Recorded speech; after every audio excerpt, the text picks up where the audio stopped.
Hello, I'm glad that you're tuned in. Yes, this is a nice topic, and nowadays, each and everybody, at least each and everybody, can afford a phone, whichever the type.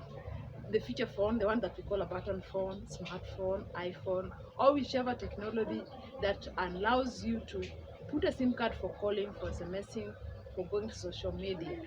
Yes, those are the things that we want to talk about. And any other gadget that allows you to go to social media, those are the things that we want to talk about. How do we counter those addictions? So one of the ways that you counter this addiction is by designing and calibrating your value system. What is your value system? For example, me, I am a Christian. What is my value system? I'm supposed to be concentrating on my Christian life and building it. So what do I do as a Christian to build it? I'll be reading my Bible, spiritual book, singing hymns and memorizing Bibles, memorizing hymnals that I can sing even while walking. You see, that's how my value system is. So that's the way I can set my boundaries. So when I say calibrate and design, I just mean set your boundaries for your value system. And I've given you an example of mine. The second way of countering tech and social addiction is by unplugging. Unplug, come out of the platforms, you know, design a way at which time do I use my social media. And even some you don't even have to use. Some are just not bringing anything into your life. Stay away from your phone while charging it if possible. That's another way of unplugging. A third way of unplugging is design tech zone. Design some tech free zone. Like the dining table is a tech free zone. That should not be a place where phones are. Social gathering, meetings, the bedroom. Please don't take your phone to the bedroom such that you're on social media and your spouse is next to you. It's disrespectful. I mean, why can't you find something to discuss with your spouse? Even if you have discussed, if you're going to use the phone, use it together.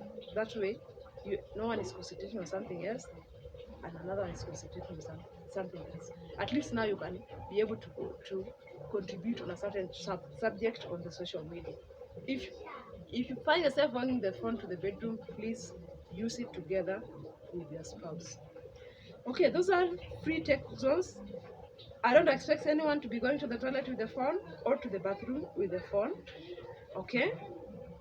Another way of unplugging is use of time apps. These ones you can download from the Google Play Store. Takes an app that controls how you use different social apps. Controls how you use Facebook, Instagram, YouTube, Twitter.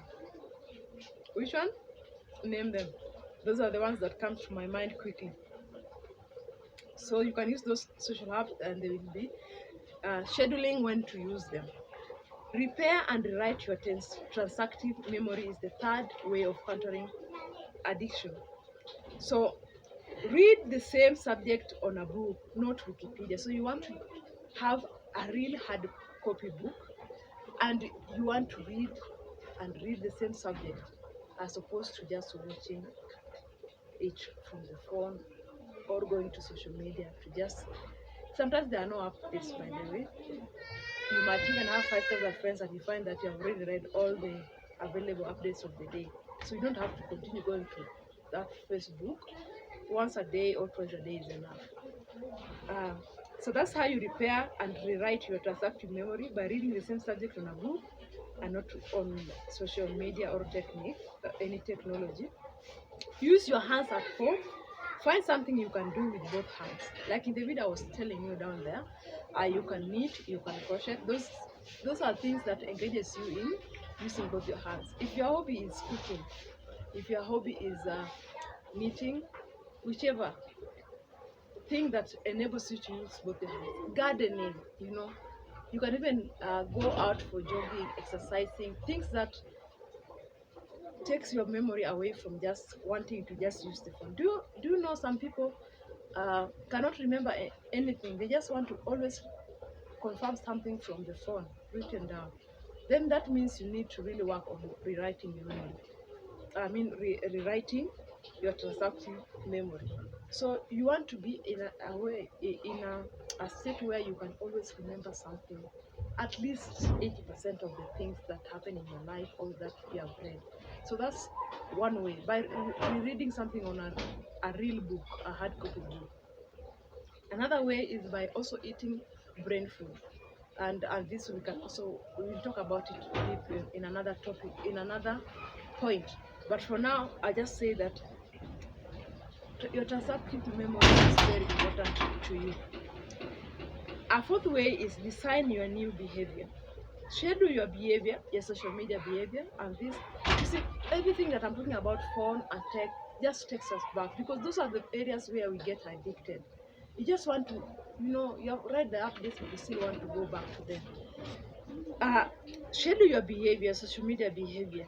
Stay away from your phone for at least 1 hour, but 3 hours is recommended. If you want to design a new behavior, stay away from the phone for 3 hours. So see at what time, apart from the time that you're sleeping, which other 3 continuous hours do you stay away from your phone? At least start by 1 hour, 1 hour, 1 hour, until they add up to 3. But the best way to deliberately do something is to decide deliberately. So deliberately decide to have some 3 hours, and these are not sleeping hours, that you do not use your phone or do not go to any technology for that matter. I know we are in a century where everything is technology, but it doesn't have to be everything technology. Even if you're a software developer, you don't have to be on your phone all the time. You can design times that you stay away from your phone. I mean, you can end up having a depression.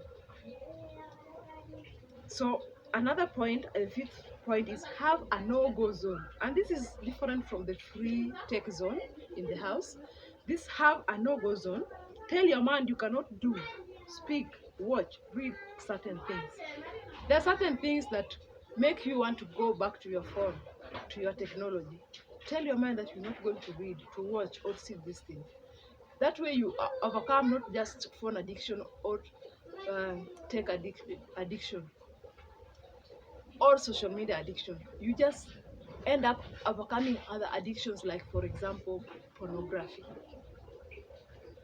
And what other addiction? Whichever.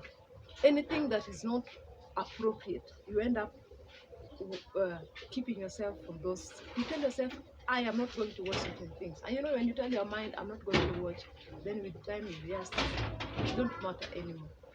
And the last point, this, you can add many points, but my last point is start a clean journey.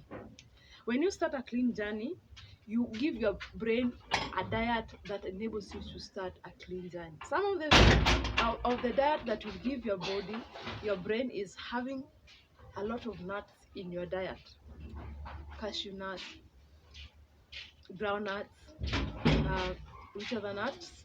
All these other nuts, and even sim and any other thing that enables your brain. These are the things you can always Google, how we can get brain diet, things that repair our brain. Another way, apart from just diet, is exercising. Exercises always rejuvenates the body, and you can do this one for 30 minutes every day, or you can schedule that you skip a day and then you exercise, but at least make sure that you exercise or do an activity that exercising. I know, people in the olden days who used to dig, that was an exercise in all its completion, because you'll be bending, you'll be standing, you'll be throwing something, you'll be picking something, and also you'll be planting something. That is an activity on its own. So if you're in the village, that's why people don't concentrate so much in exercising, because as you're working, you're already exercising. And if you are someone who is also active in the house, you're washing clothes, standing, cleaning the house, that is also a way of exercising. But if your life does not involve that, deliberately go to the gym or outside for jogging. And also ensure that you have a good blood sugar, and also ensure that you live in an aerated place. If you live in an apartment that you are not down, you can always sleep with your window open. Just put your drapes and then just leave the window open to always bring fresh air at night. But if you live in a place where you have to close your window at night, ensure that during the day you're in a place where is oxygen available. The oxygen is available. And one thing that you should not forget is always be in a place where you get sunlight. Sunlight gives us a good mood, and when you're in a good mood, you remember to do everything right. But when you keep yourself away from sunlight, especially if you're working in an office and you don't get time to work for lunch or for breakfast, then you are in trouble. Thank you so much for watching.